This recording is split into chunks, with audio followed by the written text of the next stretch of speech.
आज का हमारा टॉपिक है problems on solving system of equations. System of equations पे आज हम कुछ प्रॉब्लम्स को सॉल्व करेंगे।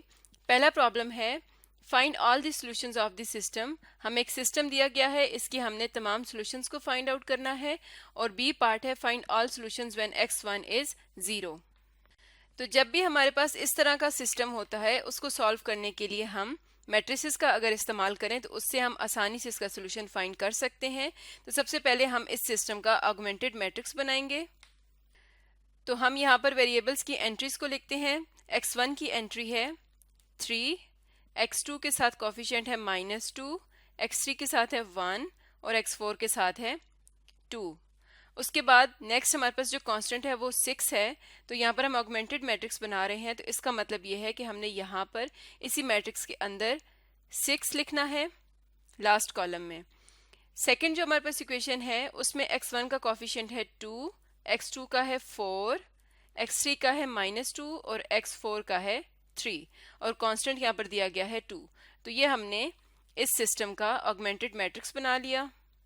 अब हम इस मैट्रिक्स को रो रिड्यूस फॉर्म में करेंगे। तो सबसे पहले हम R1 को 3 से डिवाइड करेंगे ताकि जो फर्स्ट एंट्री है वो क्या हो जाए, 1 हो जाए। तो जब हम R1 को 3 से डिवाइड करेंगे तो हमारे पास ये मैट्रिक्स बन जाएगा 1 -2/3, 1/3, 2/3 और 6 डिवाइडेड बाय 3 करेंगे तो ये आ जाएगा 2। और सेकेंड रो को एज इट इज लिखेंगे 2, 4, -2, 3 और 2। इसके बाद अब हम सेकेंड रो की फर्स्ट एंट्री को 0 करने के लिए R2 में से माइनस करेंगे 2 टाइम्स R1। तो ये आ जाएगा, first row as it is हो जाएगी 1 -2/3, 1/3, 2/3 और 2। और यहाँ पर आ जाएगा 2 - 2 0, 4 + 4/3 ये आ जाएगा 16/3, -2 -2/3 तो ये आ जाएगा -8/3, 3 - 4/3 तो ये आ जाएगा 5/3 और 2 - 4 -2 आ जाएगा। अब जो रो 2 की सेकेंड एंट्री है इसको हमने 1 बनाना है, तो हम क्या करेंगे, R2 को डिवाइड करेंगे 16/3 से। तो ये आ जाएगा first row as it is 1 - 2/3, 1/3, 2/3 और 2। यहाँ पर आ जाएगा 0 डिवाइडेड बाई 16/3 होगा तो 0, 1 -1/2, 5/16, -2 को डिवाइड करेंगे 16/3 से तो ये आ जाएगा -3/8। अब इसके बाद हमने सेकेंड एंट्री के जो ऊपर वाली एंट्री है उसको हमने 0 करना है। तो उसके लिए हम क्या करेंगे, R1 में रो 1 में ऐड करेंगे 2/3 टाइम्स R2। तो 1 में जब हम ऐड करेंगे 0 तो ये आ जाएगा 1, -2/3 + 2/3 हो जाएगा 0, 1/3 + 1/3 तो ये भी आ जाएगा 0, 2/3 + 5/12 तो ये आ जाएगा 7/8, 2 - 1/4 तो नेक्स्ट आ जाएगा 7/4 के equal. Second row as it is आ जाएगी 0, 1 -1/2, 5/16 और -3/8। तो ये जो मैट्रिक्स है अब ये रो रिड्यूस फॉर्म में आ चुका है। तो यहाँ से अगर हम इक्वेशंस लिखना चाहें तो किस तरह से लिखेंगे, x1 के साथ कॉफिशिएंट 1 है तो इसे हम लिखेंगे x1, x2 और 3 के कॉफिशिएंट्स 0 हैं। ये x4 का कॉफिशिएंट है 7/8 तो इसे हम लिखेंगे x1 + 7/8 x4 इक्वल्स टू 7/4। यहाँ से x1 को अगर हम x4 की टर्म्स में लिखना चाहें तो ये आ जाएगा 7/4 - 7/8 x4। सेकेंड इक्वेशन बनेगी, यहाँ पर x1 का कॉफिशिएंट 0 है तो ये आ जाएगा x2 - 1/2 x3 + 5/16 x4 equals to -3/8। यहाँ से हम x2 को लिखते हैं x3 और 4 की टर्म्स में, तो यहाँ से x2 आ जाएगा -3/8 + 1/2 x3 - 5/16 x4।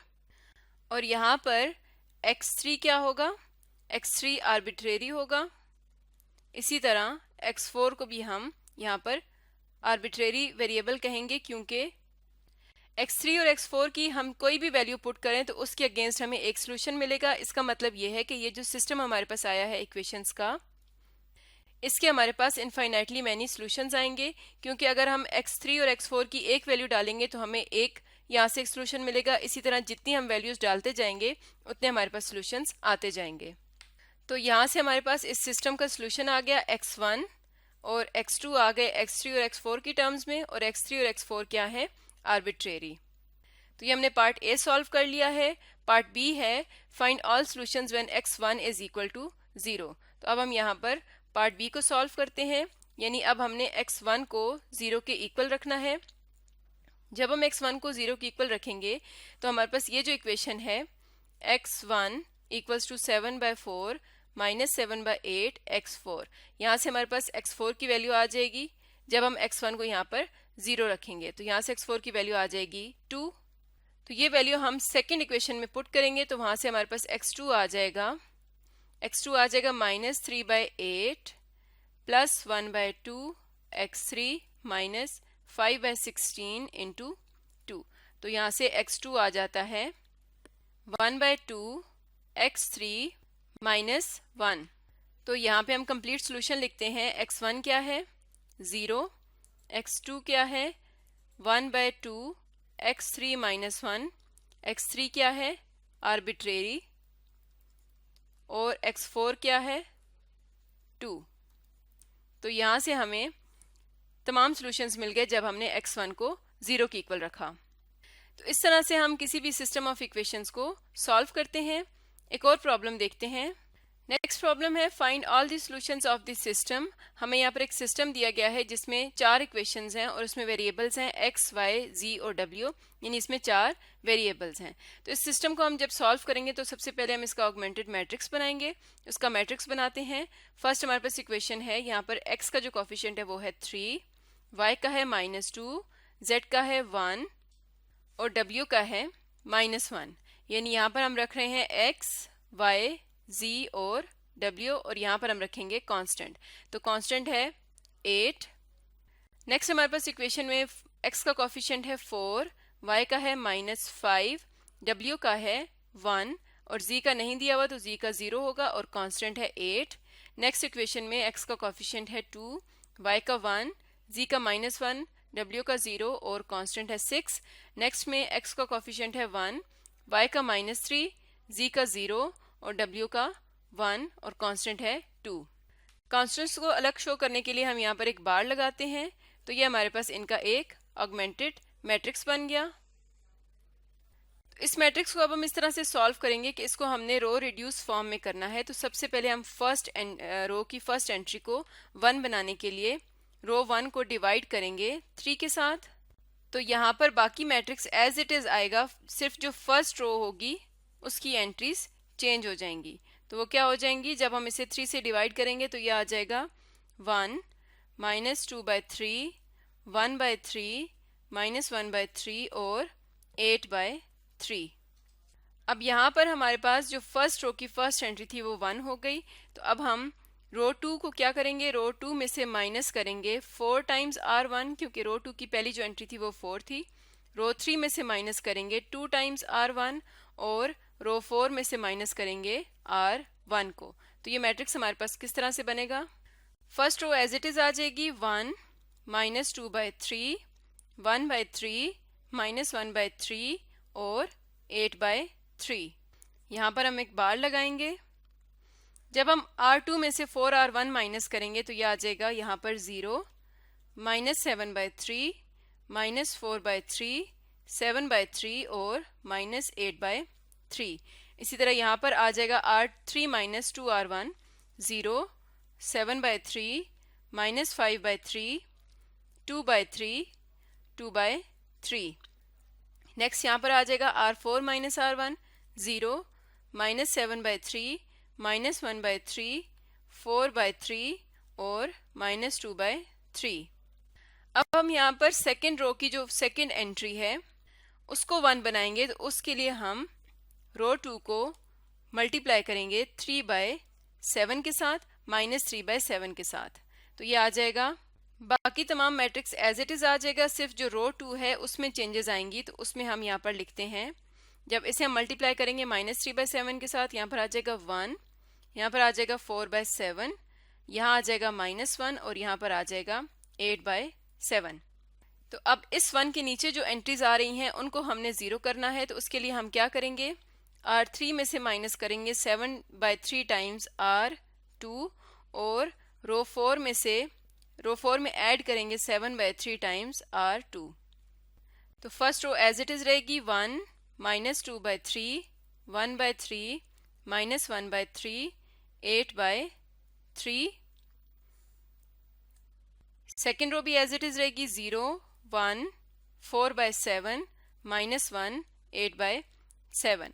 अब हमने क्या करना है, रो 3 में से माइनस करना है 7/3 टाइम्स R2। तो ये आ जाएगा 0, यहाँ पर आ जाएगा 0, यहाँ पर आ जाएगा -3 3 -2। रो 4 में ऐड करेंगे 7/3 टाइम्स रो 2। तो ये आ जाएगा 0 0 1 -1 -2। अब हमने थर्ड रो की थर्ड एंट्री को यहाँ पर -3 को 1 बनाना है। तो हम क्या करेंगे, रो 3 को डिवाइड कर देंगे -3 के साथ।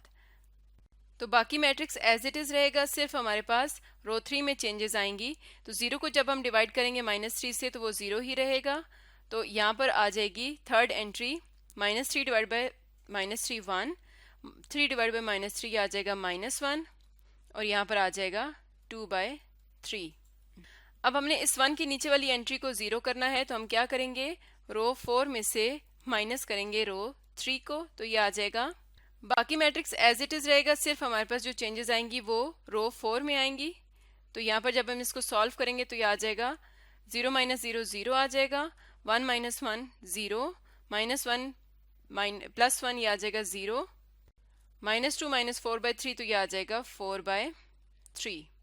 तो यहाँ से हम देख सकते हैं कि जो लास्ट रो है इसमें तमाम वेरिएबल्स के जो कोफिशिएंट्स है वो क्या हो चुके हैं, 0। तो इसका मतलब है कि ये जो मैट्रिक्स है ये हमें लीनियर सिस्टम का कोई भी सोल्यूशन नहीं देता। तो यहाँ पर हम लिख सकते हैं नो सोल्यूशन, क्योंकि इस तरह के सिस्टम को हम कहते हैं कि ये सिस्टम क्या है, इनकंसिस्टेंट।